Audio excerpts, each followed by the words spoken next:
China announced this morning that from next week they will be imposing 34% tariffs on all US goods from April 10th. Look out below. Take a look at US stock futures.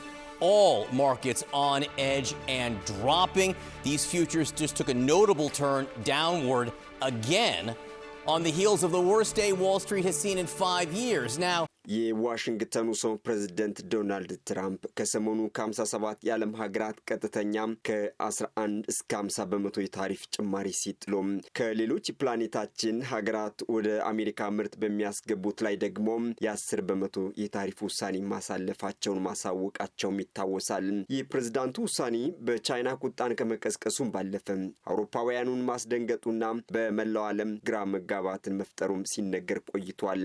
የዋሽንግተን ውሳኔ በዓለም አቀፍ ደረጃ የንግድ ጦርነት ይቀሰቀሳልና ዋሽንግተን ድርጊቷን ታስብበት የሚል ማስጠንቀቂያ ዘል መልእክት ከቤጂንግ የተሰጠው ወዲያውኑ ነበር።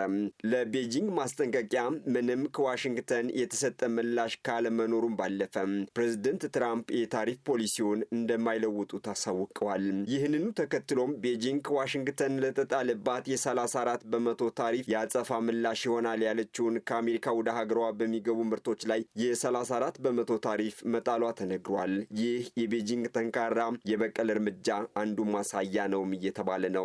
በዚህም የአሜሪካ የአክሲዮን ገበያ ከኮቪድ ወረርሽኝ ወዲህ አጋጥሞት የማያውቅ ማሽቆልቆል እያሳየ መሆኑም ተጠቁሟል። ይህም በዓለም አቀፍ ደረጃ ይቀሰቀሳል የተባለው የንግድ ጦርነት ቤጂንግ አንድ ብላ መጀመሯን የሚያመላክት መሆኑንም በርካታ የምጣኔ ሀብት ባለሙያዎች በመግለጽ ላይ ናቸው። ቤጂንግ ቀደም ብላ ከአሜሪካ ለተጣለባት የ10 በመቶ ታሪፍ አጸፋ የሚሆን የ15 በመቶ ታሪፍ መጣሏ የተነገረ ሲሆን ቻይና በማዕድናት ንግድ ላይም ጥብቅ ቁጥጥር አድርጋለሁ ማለቷም ተዘግቧል።